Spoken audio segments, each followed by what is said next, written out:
Matt again from Mitcham Rehab and Marion Sports Physio, back with our second video of these dumbbell exercises that you all love from the Pilates classes. And if you haven't seen them in there, you can give these ones a bit of a crack at home, especially as we mentioned in the previous video. If you've got a few cans of tomatoes that are just sitting there not being useful, you can use them and build up a bit of muscle while you're cooped up at home. So first one we got is for the gun show. I'll just do a couple of these each exercises, but if you want to do half a dozen to a dozen, if you're feeling a bit brave, you can get a few sets out and that'll build up a bit of muscle for you over this period.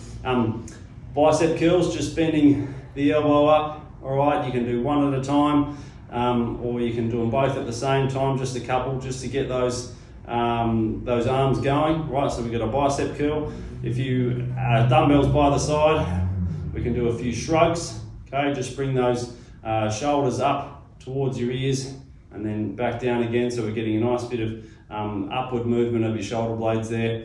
And then similarly, if we go for a shoulder press, bring the dumbbells up, okay, and you're reaching those ones up towards the ceiling, okay, straightening out one elbow and bending the other one back down. All right, so work a few of those. People get a bit shy of lifting things over their head, but if you pick the right load, okay, then it's a really nice thing to do for your shoulders if you can manage it. So that's your shoulder press. Another one that is good and surprisingly good. Often people are a bit scared about squatting down, but if you will go from the front and from the side, just to show you a nice comfortable way to be able to do that. If you put your feet a comfy distance apart, try to keep your knees over your second and third toes.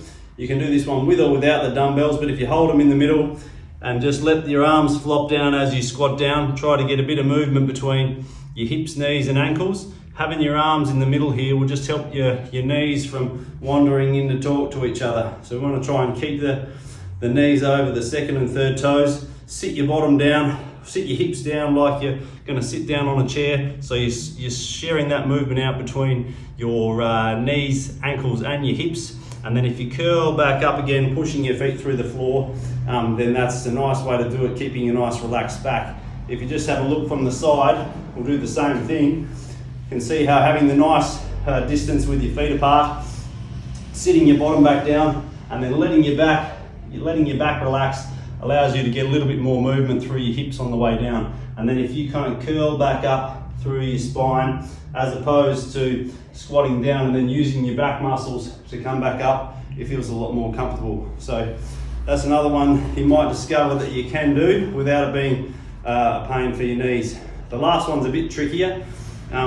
If you put one foot in front, we'll do what's called a split squat and come up onto the toes on the back leg. Try to keep this thigh vertical.